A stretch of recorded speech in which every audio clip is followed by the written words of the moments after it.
ہماری عبادتیں یہود و نصارہ کی طرح نہیں ہیں، ہماری عبادتوں کا رزلٹ ہے۔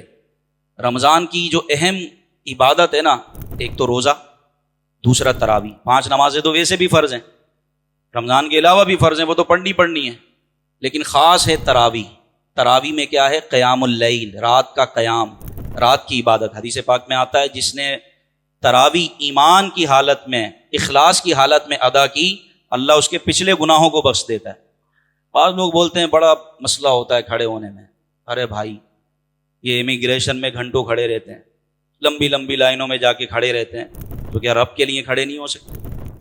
اپنے اندر ذوق پیدا تو کریں، قرآن سننے جا رہا ہوں، رب کا کلام ہے، ارے میں کیوں کھڑا نہیں ہوں گا؟ اور شروع کے دنوں میں جم جائیں، شروع کے دنوں میں آزمائش ہوتی ہے، پھر بعد میں روٹین بن جاتی ہے۔ تراویح سنیں، اور آپ کو ایک اور بات، جہاں آپ جس مسجد میں نماز پڑھیں وہیں تراویح مکمل سنیں، ورنہ جگہ تبدیل ہونے سے روٹین تبدیل ہو جاتی ہے۔ کچھ یہاں سن لی، کچھ دوسری مسجد میں سن لی، پھر سستی آئے گی۔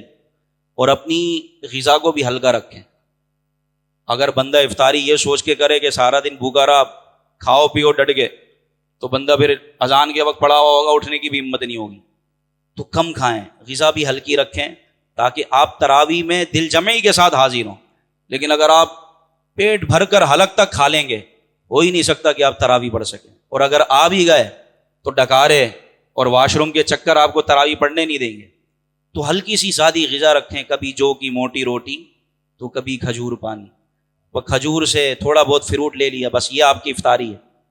1 گھنٹے بعد نماز تراویح کے بعد جا کر آپ کھا لیں تھوڑا بہت، لیکن یہ آپ روٹین رکھیں گے تو آپ کی تراویح انشاءاللہ نہیں چھوٹ پائے گی۔ تو تراویح سے پیچھے نہیں رہے، تراویح میں سب نے شرکت کرنی ہے۔ یہ اللہ نے آپ کو موقع عطا فرمایا قرآن سننے کا، ورنہ سارا سال بندہ کہاں قرآن سنتا ہے پڑھتا ہے۔ یہ اللہ کا احسان ہے ہم پر کہ اس نے ہمیں موقع دیا کہ قرآن پڑھو، قرآن سنو، تراویح کی صورت میں قرآن سنو، ورنہ کون سنتا ہے، کون پڑھتا ہے، ٹائم ہی نہیں ہوتا۔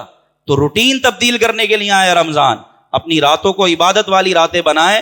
اگر رمضان میں عبادت راتیں عبادت والی نہیں بنائیں گے تو پھر کون سی رات آئے گی؟ رمضان میں ہی راتیں اگر بازاروں میں گزارنے لگے تو پھر کون سی رات آئے گی عبادت والی؟ بندہ رمضان کی رات عبادت کو نہ بنا سکا، رمضان کی راتوں کو عبادت نہ بنا سکا، تو پھر کوئی رات نہیں آئے گی عبادت والی۔ تو کچھ راتیں عبادت کے لیے خاص کریں۔